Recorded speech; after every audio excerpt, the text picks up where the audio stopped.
Let's go Tell me. and deal with the machine. Finished? Oh, I realized actually that, Aloth wanted to chat. As you approach the machine, the path underfoot suddenly changes to a cobbled road.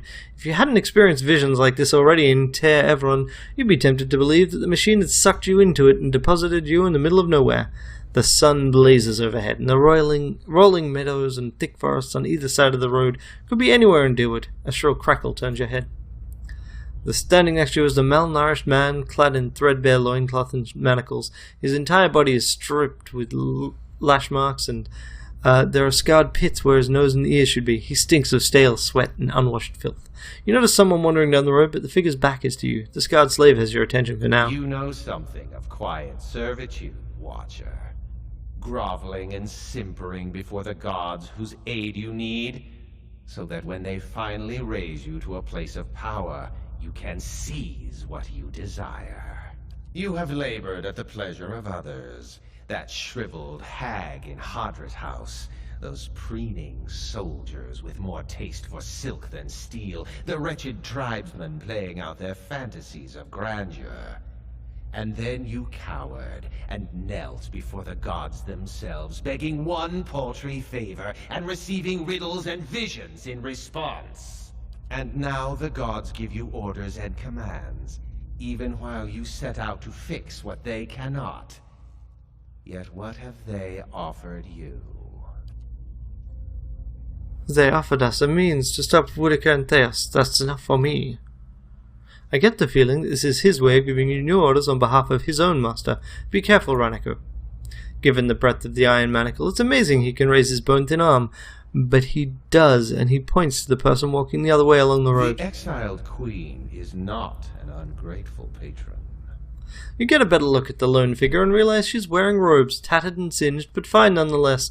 On her head is the silhouette of a broken crown.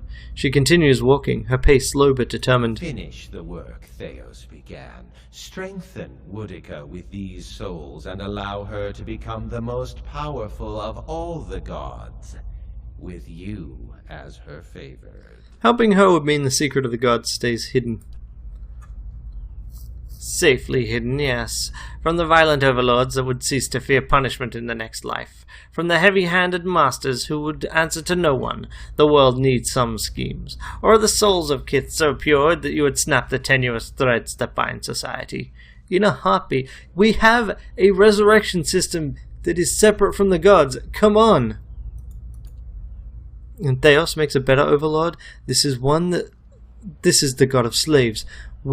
What would he have left if the world were unchained from his mistress's lies? What do you mean by her favored? The recipient of Boudica's blessings. She has always had a place for mortals of particular merit. If you help her now, she will become the most powerful of all the gods, and you will be the one who made her so. Think of a lifetimes of reward you would reap. The only reward I wish is the joy of pulling bloody shards of her broken crown from my staff when I have finished with her trial. So says your companion who's been abandoned by his own god. Do you really trust him to make alliances from you? And I've been working against her the whole time? Isn't that going to be a problem? Loyal and weak. Theos proved his inadequacy when he failed to anticipate you. A plan exposed is worse than none at all. But you have proven resourceful, equal to the schemes of gods. Boudica has a long memory, Watcher, for both friends and foes, and she keeps her oaths. I've explained the alternative, Watcher. Continue as a pawn of the gods or partner of one. Now. You say that now, but when you're standing in front of the machine, considering the lifetimes and the powers that await you, we'll see what you do. And we come to our senses in front of the machine. Okay, let's see. All our companions want to talk to us. Let's do that. So much for Theos, then. The membranes of Pelagina's golden eyes sweep out and retract as she gazes into the great machine. Now you have a chance to set things right, back to the proper order of things. It will take the Deerwood generations to recover, but at least these souls will find their way back to the wheel, as it should be. Endurance? The end of the road greets us at last. You fared well, Watcher. Better than any Watcher has right to. Seems you were a field in need of a flame's cleansing. Would that my own trial had produced such an outcome. I had figured myself for the field all this time. But you were the field, and I the darkness. A lesson neither of Durance nor of Margaret. But with that trial's end, a new one begins. A god's trial. And I will stand in judgment without mercy. Astounding. I always knew the Leaden Key stood for something big, but I didn't quite realize what I'd gotten myself into. And now, you're in the middle of something even bigger. With a decision that will affect millions. But even if you send the souls somewhere specific now, who knows what the next turn of the wheel will make of them? We can't really control what happens to them. Nor should we try. I had to see the monster Theos had become to realize that. Maybe so. It's your decision, of course. And whatever you decide, I'm glad our paths crossed in Gilded Vale. And finally, Sagani, what you Never saying? thought I'd see something like this in my travels. Lends a little perspective, doesn't it? To think, the decisions the Angwithans made thousands of years ago still shape our lives today. It would be a shame to deny these souls the chance to find their own way and their own purpose. Thanks for traveling I'd with probably me. still be twiddling my thumbs by the side of the road if you hadn't come along. Thanks for bringing us this far. Okay, good. Now, let's do this thing. With your companions bearing witness, you step up to the place where Theos once stood before his people long ago. The great machine lies in front of you, idle, ready. You have seen this machine and others like it in operation. You understand how it works. It's a device for directing souls. As a watcher, it would be a simple matter to influence that direction. Though as big as the machine is, it may be the last thing you ever do. Speak the command to activate it. There is a shrieking of stone, grinding against stone as old cogs loosen and begin to turn. You have only moments before the souls will be sent into the Adravane. This will be your only chance at redirecting them. Distribute the essence to existing souls in Deerwood to strengthen them. As we said we would. You close your eyes and expand your perceptions outward, taking in the immense totality of the tens of thousands of souls orbiting the chamber. Your grasp on the souls is tenuous. You find yourself fighting to keep them all within your influence, and you can feel them slipping away from you as the machine gains speed. A brief moment, when it feels as though you hold all of them at once, and their force is so great it feels as though they will tear you apart. In that moment, you dedicate your entire being to bending their orbit, channeling their flow in a new direction. At your command, the ancient device became your instrument, spinning to life with deafening resonance and gathering up the swirling essence like thread on a great spindle. There, in the pale, pulsing glow of the machine that set you on this path long ago, you summoned all your strength, focusing on your objective and blocking out all else. With a single concussive blast that rocked the chamber and sent you tumbling to the ground, you freed the souls from their stasis. Exhausted, your consciousness slipping away, your last sight was of the machine, dark and dormant. Then your eyes closed, and sleep welcomed you at long last. After coming to and searching for some time, you discovered the route Theos used to enter Sun and Shadow, and embarked on a long and arduous ascent back to the surface. You emerged in Ter Evron after days of tunneling through the rubble Theos had left behind, and when you stepped into the daylight, you were faced with a different Deerwood than the one you had left. At your direction, the essence gathered in Sun and Shadow was sent across Deerwood to meld with and galvanize the souls of its people. In the days that followed, Deerwoodans, confronting adversity and expecting to be at the mercy of their own weakness, instead found strength and the will to persevere. The aggrieved found themselves able to carry on after their losses. The desperate found new reasons to hope. And the new reasons to hope were many, for Widewind's legacy had come to an end after 15 years. Hollow births ceased in the Deerwood, and a country that only days ago had seemed on the brink of collapse was suddenly on the path to a recovery, a fitter, more resilient country in the preferred image of the god of the hunt. Lord Radric's zeal had brought him back to life once, but it would not do so again. Radric's destruction at your hands spelled the end of his suffocating rule over Gilded Vale and the surrounding area. In his absence, the village prospered, becoming a popular destination for new settlers anxious to leave Defiance Bay after the riots. Without a nearby ruler, it also grew more wild, with many settlers moving on as soon as they'd arrived, turned off by lawlessness that was excessive even by Deerwooden standards. Nevertheless, despite the challenges of living there, Gilded Vale had survived, and would continue to survive for the foreseeable future. Following the assassinations of Duke Avar Wolfgren and Lady Webb, Defiance Bay was thrown into political upheaval. In the ensuing weeks, the streets had become the domain of looters and blackguards. Few dared to step outside their own doors alone or unarmed. But order was soon re-established by the Knights of the Crucible, who, despite their depleted numbers, had gained favor in the public eye for their role in unraveling Widewind's legacy. They were quickly reinforced by returning forces from Fleetbreaker Castle. Having seen both the ills and the promise of animancy, internally the Knights quietly began a more cautious exploration of the new science. Depleted in numbers but bolstered by their newly forged stock of soul-augmented weaponry and a small contingent of forged knights, the Knights of the Crucible would soon become an order few in Defiance Bay would dare to cross. But the opportunity to build upon their newfound power proved too great a temptation for the High Justice. What was at first a measured approach to animancy soon gave way to a rapid buildup of armaments. The High Justice would eventually seize control of the city for his order and place Defiance Bay under indefinite martial law. Oops. Though the machine atop Ter Noaneth had been disabled, it had not seen its last use.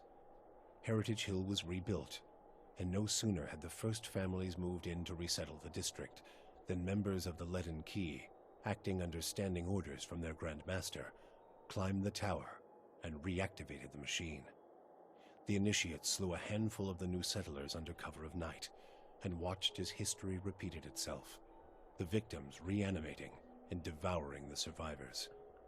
After this second incident, the district would remain abandoned. Oops. The Duke's assassination at the apparent hands of an animancer had caused catastrophic rioting in the streets of Defiance Bay. But those who had escaped the melee in the palace hearings remembered the testimonies of the strange guest who had shown up that day and absolved animancy, implicating the Leaden Key instead. The rumor spread quickly, and soon the popular belief was that the assassin had been a Leaden Key spy. Good. When the legacy had lifted, people came to see it not as a sign that the riots had been according to the gods' wishes, as Theos had hoped, but as a confirmation that animancy had never been the source of the problem in the first place. Deerwoodens instead convinced themselves that the riots had somehow purged Defiance Bay of Leaden Key spies, and that the end of Widewind's legacy was their well-deserved reward. The rage against animancers was quickly forgotten, and those who had survived were permitted to return to Brackenbury Sanitarium and rebuild it so they might resume their studies. Excellent. The town of Deerford had seen the last of the cult of Scan. Dark rumors about the town Scan, that's how it's pronounced. faded, and travelers soon returned. Abidon's renewal brought new vigor and purpose to a god long known for quiet, steady labor. Handicraft saw a revival in the Deerwood, and no smith wanted for an apprentice. Additionally, Abidon's restored interest in preservation led to redoubled efforts to survey Engwithan ruins. Animancers and craftsmen alike found much to study, but tensions with Air Glanfath rose. As for Stalwart, the Battle of Caron's Scar only strengthened their resolve to unlock the mysteries of Durgan steel and build new marvels with the White Forge. However, Stalwart's ambitions brought them into further conflict with the Raid Serens, as more and more impoverished communities gathered That's at the awkward. border and vowed to finish the work of the Iron Flail. It would be many generations before the region saw peace. That's a pity. The Flames That Whisper clan found a cautious peace with Stalwart, particularly once the villagers heard of the aid the ogres had offered against the Eyeless. The clan moved back into the Russet Wood, and as Stalwart grew in prestige, The villagers formed a tighter alliance with their ogre neighbors. Pretty happy with that. Within a generation, ogre traders visited Stalwart, and village hunters were welcome in the Russet Wood. And it'll probably help with the Red Honka's death Karens. had brought the Devil of Carrick little satisfaction.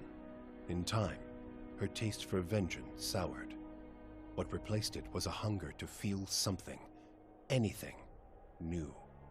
Summer had thinned the snowpack twice over when she felt the joint at her elbow first begin to stiffen. She turned her back on the hopes of animancy and civilization and walked east. She pushed through the mountains, past Raid Ceres, and into the broad plains of Ishamiddle.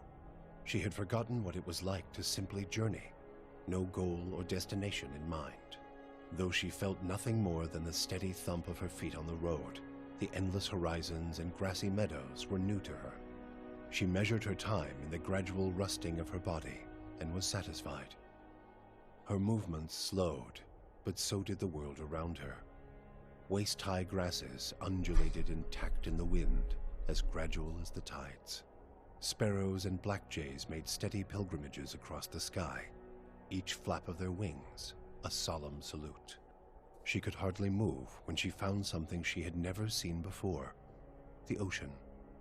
With the last of her strength, she pulled herself beneath the water, content at last to feel the movement of currents and the constant caress of the waves. That's strangely beautiful. Free from the burden of her memory, Maneha soon left the gift-bearers and resumed adventuring. Now that she had a taste for the world, she wanted to experience it anew. Maneha rediscovered her zest for battle, extravagance, and romance. She kept her gaze on the horizon, looking from one journey to another more distant, from the lover in her arms to another more fervent. Hers was a life of excitement, violence, and passion. She moved too quickly for regret to catch up with her, and she hoped only that she might outpace it in the next life as well. The fortress of Cadnua emerged as a bastion of security in the midst of an untamed land, becoming the envy of every thane and earl in Deerwood. Yeah. It grew over time of its impregnability, and stories of formidable invaders easily scattered by the keep's defenses became popular around the hearths of Deerwoodinians. Likewise, it also became a beacon to travelers, merchants, and visiting dignitaries alike. Reputed as the finest fortress in all Deerwood, people would journey from near and distant lands alike to experience its fabled hospitality and grandeur. After the death of the master below, a strange quiet fell over the endless paths of Adnua. The attacks on the fortress above ceased, Adnua's silent titan the closest remaining thing to a master in its musty, forgotten passages. Palagina had gone against the Duke's Bell's orders by inventing a new trade arrangement with the Anamenfoth to accommodate the recovering Deerwooden market. With the Deerwood's people strengthened by the Watcher's gift of souls, the Valian republics found themselves struggling to keep up with their new competitors. For her outrageous insubordination and audacity, Palagina was banished from the republics for several years. After the southern forest of Erglanfoth opened to both the republics and the Deerwood, the Valians found that the combined efforts of all three nations had created a robust trade network.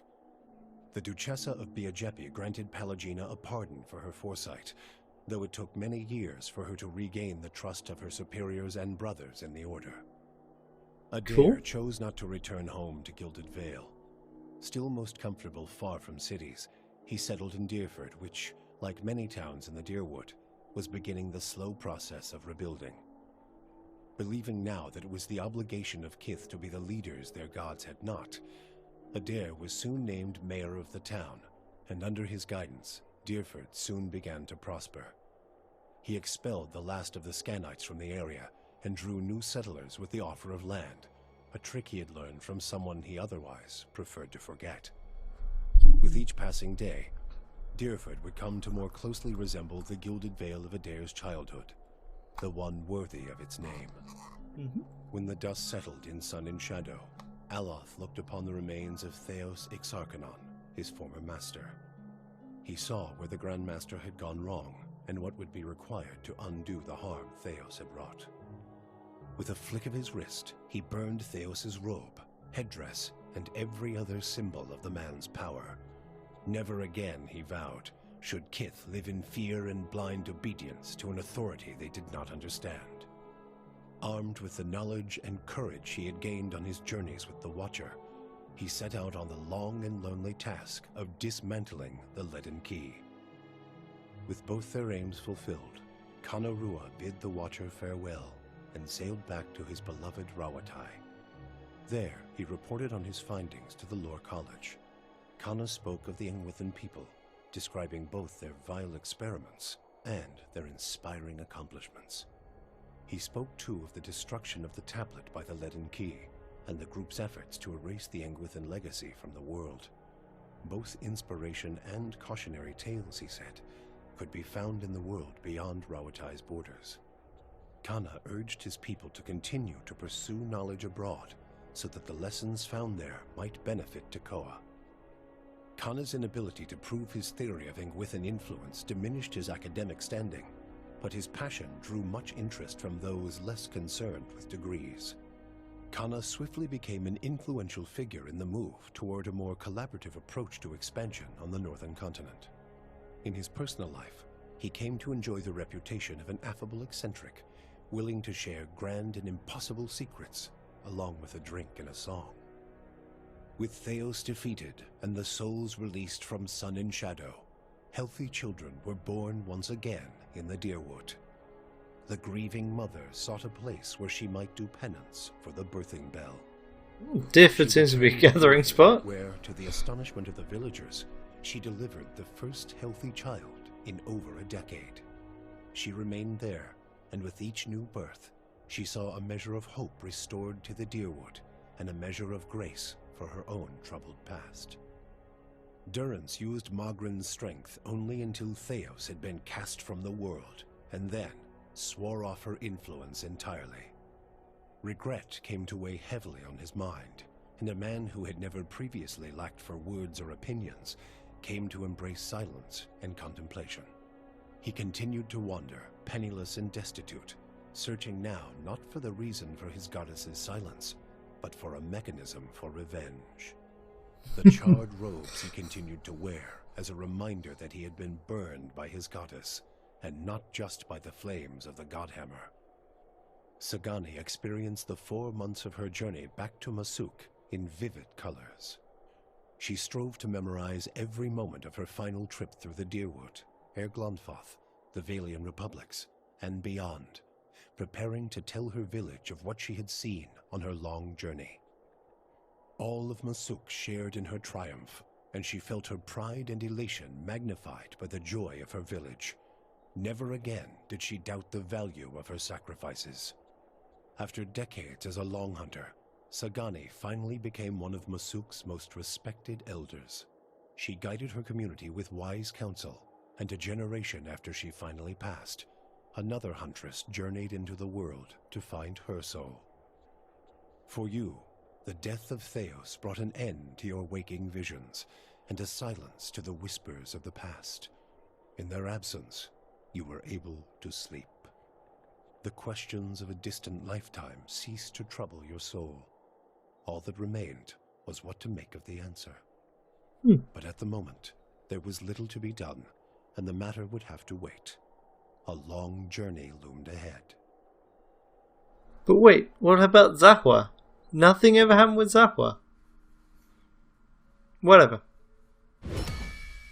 We're done. It's taken a long time. I wonder if it'll even tell us. And here we have the credits. I wonder where I will... if I will appear in that. I don't remember if they added back as to credits for this game. But I might as well check. It was fun. It took a long time. And I look forward to Deadfire. I hope they've improved things. In general, I did not... I don't think real-time with pause is my kind of combat. It's not... It feels like a big mess rather than making satisfying tactical decisions. So maybe they'll have made some improvements that will help with that. That was a big, long epilogue. and I did like that it touched on so many decisions. And yeah, thanks for watching. Okay, yeah, we do definitely have a backer list. Where am I on this then? I don't think I'm at the gold level. I don't remember what level I have. The backers and then additional. What does additional refer to in this case?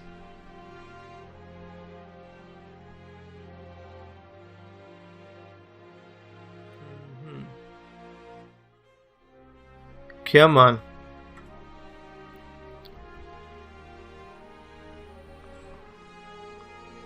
Nope, not at this level then.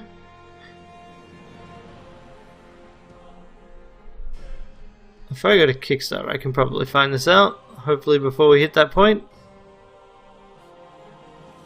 This is pure vanity right now, obviously.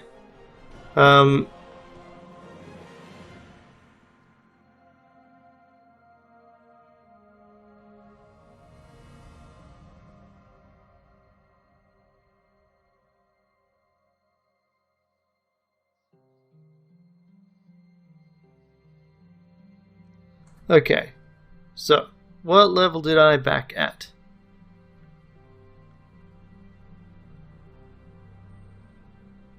Yeah, first expansion / Wasteland 2 digital tier only. Really? That doesn't seem right. Because I got a box and everything. Maybe I changed my mind later.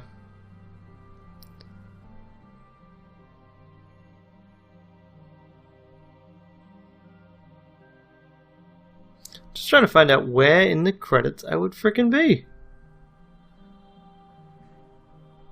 The 250 tier.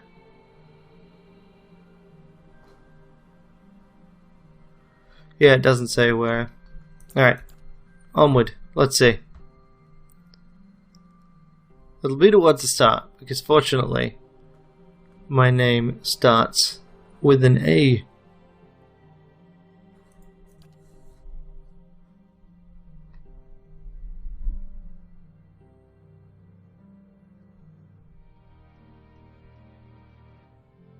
And this is why they had so much problems with backer content.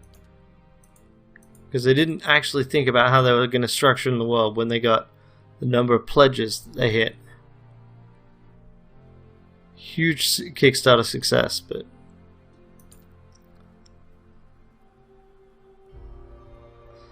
whatever. I couldn't be bothered trying to find this. I'm going to stop the stream now. Thank you very much for watching. Have a great day.